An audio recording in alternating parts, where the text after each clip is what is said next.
Buenas, querida familia, queridos niños. Llega el sábado y llega la misa de la familia de los niños. Y en este mes de la Biblia seguimos aprendiendo mucho. Va a estar buenísimo. Y en esta misa puntualmente vamos a aprender de un súper amigo de Jesús. ¿Sabés quién es? Se llama San Pablo. ¡Buenísimo! Vamos a conocer de la vida de San Pablo.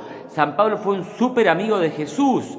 Primero mucho no lo quería, pero después fue un súper amigo y viajó y mandó cartas y escribió y evangelizó y le contó a mucha gente que Jesús es lo mejor. ¡Buenísimo! Bueno, te va a llegar ahí un trabajito para hacer. Es un crucigrama que tenés que completar buscando las citas bíblicas que aprendimos cómo buscar para completar sobre la vida de San Pablo. Y en la misa vamos a seguir jugando y aprendiendo juntos.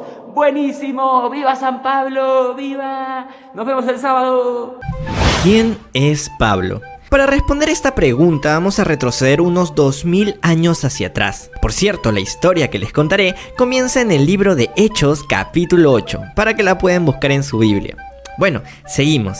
En el año 5 después de Cristo, nace en una ciudad llamada Tarso un niño cuyo nombre fue Saulo. Así es, Saulo, no Pablo. De esto hablaremos en un momentito. Bueno, Saulo creció estudiando la ley judía, tanto que llegó a convertirse en un líder religioso y presumía practicar el judaísmo mucho más que sus conocidos. Él era todo un experto en las leyes judías. Lastimosamente, eran tan fuertes sus creencias que cuando apareció una nueva enseñanza, él no lo pudo soportar.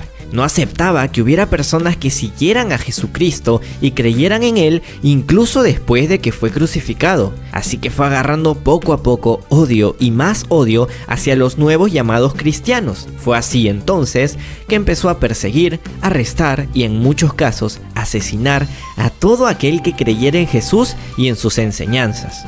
Un día, cuando Saulo iba en camino a la ciudad de Damasco, una fuerte luz brilló a su alrededor y cayó al suelo. Entonces, escuchó una voz que le dijo: «Saulo, ¿por qué me persigues?». Saulo, sorprendido, le preguntó: «¿Quién eres?». Y la voz le respondió: «Soy Jesús, ve a Damasco y allí te dirán lo que tienes que hacer». En ese momento Saulo quedó ciego y lo tuvieron que llevar de la mano hasta esa ciudad. En Damasco había un fiel cristiano y apóstol de Jesucristo llamado Ananías, a quien Jesús le dijo en una visión: «Ve y busca a Saulo, porque lo he elegido a él para que predique las buenas noticias de Dios en muchas naciones». Así que Ananías se fue a donde Saulo y le dijo: «Saulo, Jesús me ha enviado para que puedas volver a ver». Enseguida Saulo fue bautizado y pudo ver otra vez. Así aprendió muchas cosas sobre Jesús y se convirtió en su seguidor. Empezó a predicar en bastantes lugares y fue así que se volvió cristiano. Pero, ¿en qué momento su nombre cambia?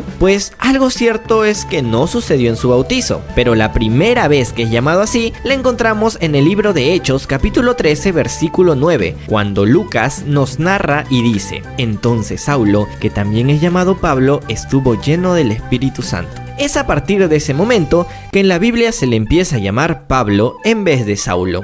Además, es San Pablo el autor de muchos libros del Nuevo Testamento, ya que estos libros son nada más y nada menos cartas que él enviaba a diversos sitios, cuyo contenido tenía muchas enseñanzas sobre Dios y sobre cómo debían comportarse y convivir los cristianos. Algunas de estas cartas, por ejemplo, fueron enviadas a las comunidades de los Corintios, Tesalonicenses, Efesios, Colosenses, entre otros más. Además, Pablo también escribió cartas personales, las cuales fueron dirigidas a Filemón, Tito y Timoteo. Y fue así que Saulo, el perseguidor de cristianos, es elegido por Jesús para evangelizar. ¡Buenísimo, chicos! Vamos a conocer a San Pablo. ¡Espectacular! Acordate, este sábado a las 20 horas por el canal de YouTube de la parroquia. ¡Te esperamos! ¡Chao!